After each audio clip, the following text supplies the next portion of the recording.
Hello guys, welcome back to today's lesson where we are going to begin reading Romeo and Juliet.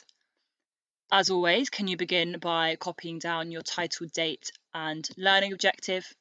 Pause the video and get that down now, please. Okay, if you're back, that means you're ready to complete the do now. Just a reminder that you should be completing your do now in full sentences.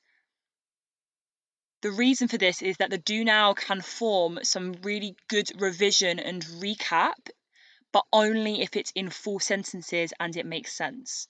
So please pause the video and answer these 5 questions in full sentences now, please. Okay, if you're back, that means that you are ready to make some purple pen corrections. You know how this works. Give it a tick if you got it right. If you got it wrong, just make sure that you correct your answer in purple pen. Pause the video, check your do now and make any corrections that you need to. Okay, so like I said, we're going to be reading the prologue today. And some of you are probably sitting there like, Madam, what is a prologue? Never fear. A prologue is an introduction to a book, film, or play. So it's the first thing that exists in the book, film, or play.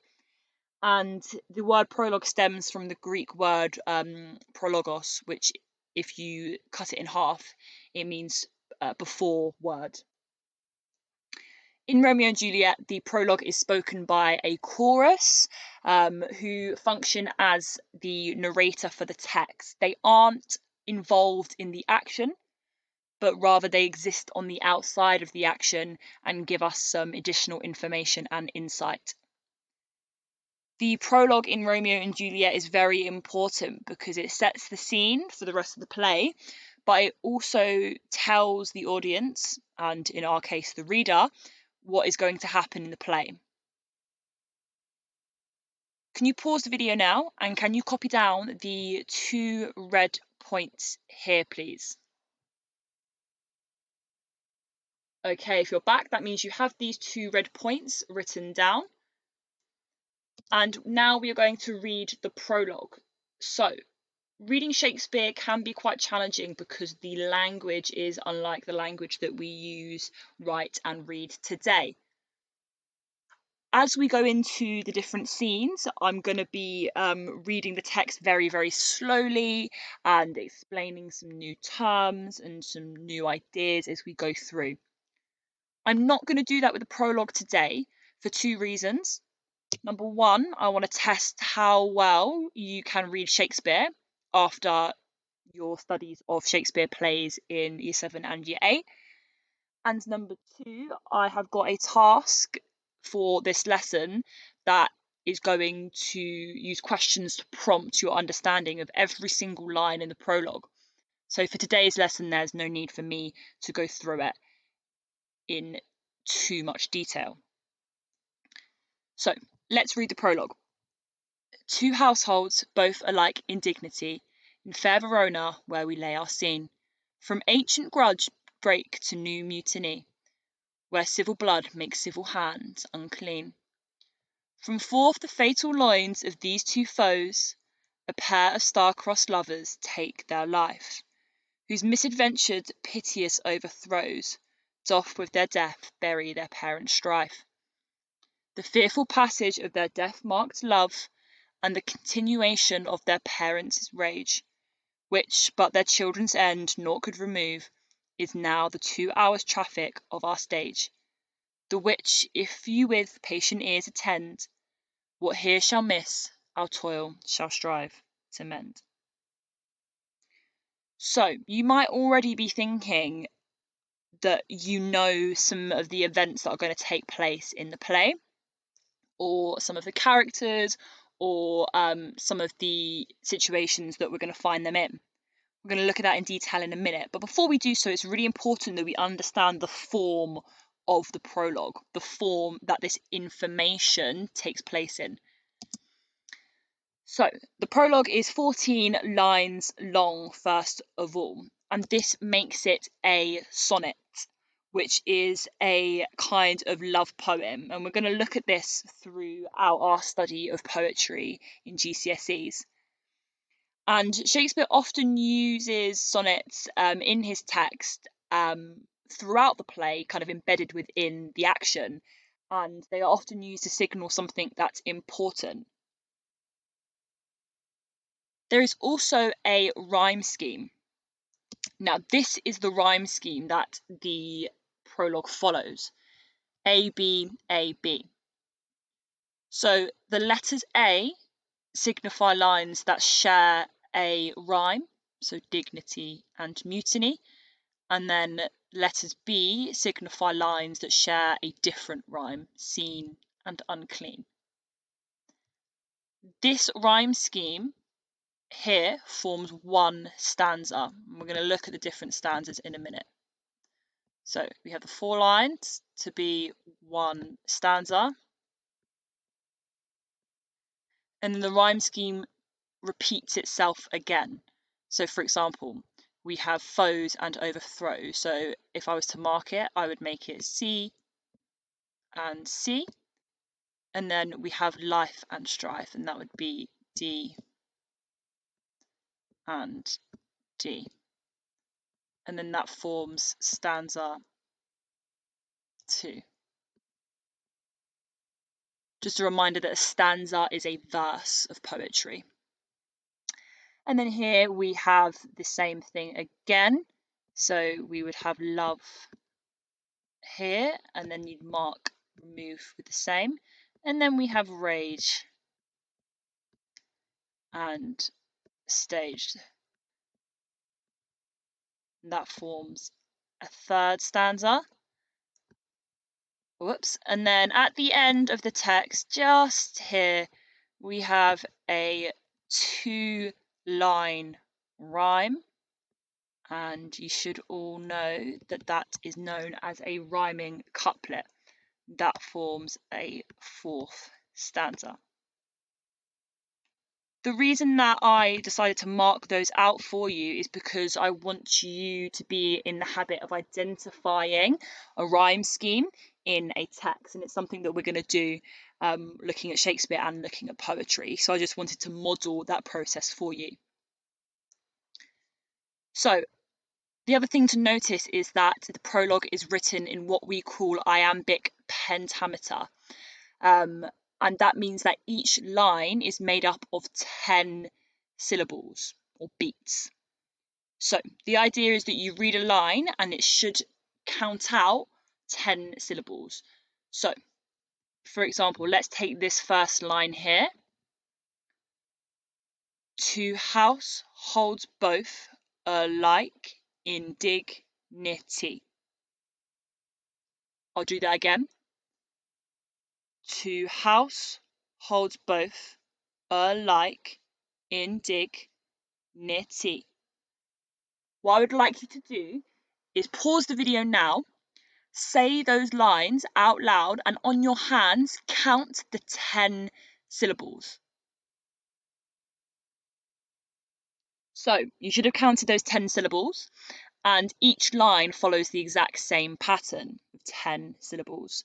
We're going to do a lot about iambic pentameter this year and also later in our GCSE course, so it's important that we get a good base knowledge of these concepts now. What I would like you to do is copy down these 3 bullet points here and add that to your information about the prologue. Pause the video and jot that down now, please.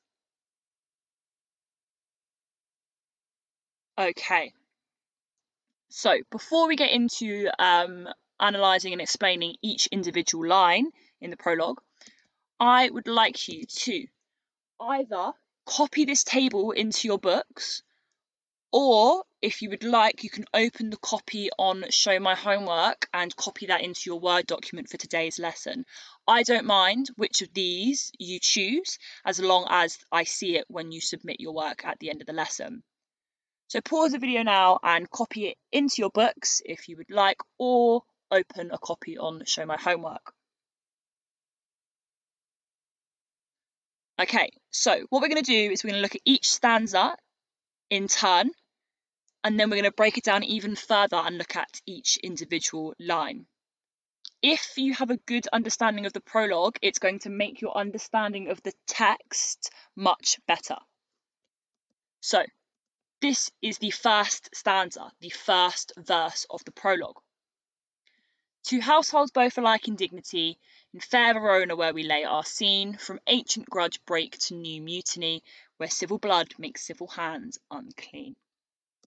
So, what you're going to do is you're going to fill in the table that you've either opened or copied down into your book for this stanza using these questions below to guide you. So, in each of the explanation boxes next to the line, you're going to answer these questions. So, for line 1, two households both alike in dignity, you're going to answer who are the two families and why are they alike in dignity. Line 2, you're going to answer where the play is set. I think it should be very, very clear. And then you're going to do the same for line 3 and line 4. Pause the video and complete the first explanation sections for this stanza in your table. Okay, if you're back, that means you've answered these 4 questions in your table. Now let's look at the second stanza. From forth the fatal loins of these two foes, a pair of star-crossed lovers take their life, whose misadventured piteous overthrows doth with their death bury their parent strife. And you're going to do the same again, using the questions here to fill in the table to explain the line of the stanza. Before you do that, I just want to make it clear that line 2, a pair of star-crossed lovers take their life, introduces the key symbol or motif in the play that is stars. And stars are linked to fate. You might have heard the phrase that something is written in the stars, which means that something is fated, it is meant to be. So pause the video now and complete the table for the second stanza using these 4 questions to help you. Okay, if you're back, that means you are ready to complete the same process for the third stanza. The fearful passage of their death-marked love. We had star-crossed lovers, now we have death-marked love. And the continuation of their parents' rage, which but their children's end naught could remove, is now the 2 hours traffic of our stage. Again, pause the video and use these questions to fill in the explanation part of the table for the third stanza.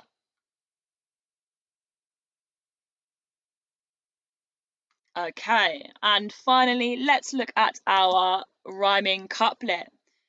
The which, if you with patient ears attend, what here shall miss, our toil shall strive to mend. It's important to notice that the beginning of the rhyming couplet follows on from the line before. So, you're going to use these questions again to fill in the table. I know I sound like a broken record, but just want to make it very clear.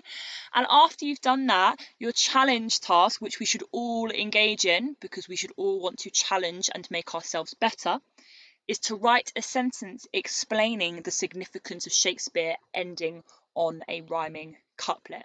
I would just like to hear your insight on that idea. Pause the video, finish off your table, and then complete the challenge task, please.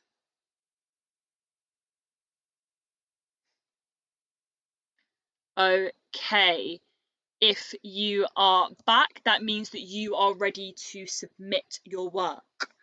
I've just included these slides because I just want to A, give you a reminder, and B, make it very, very clear about the way in which I expect your work to be submitted. So you need to send your work from your school email to my email, which is listed on Show My Homework. I should not be receiving submissions on Show My Homework unless it is a quiz.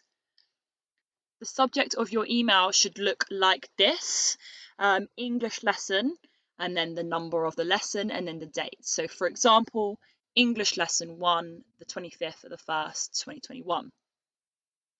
If you are submitting handwritten work, you need to take a photo using your phone or your Chromebook, and you should look out for these items, these icons to attach the image of your work.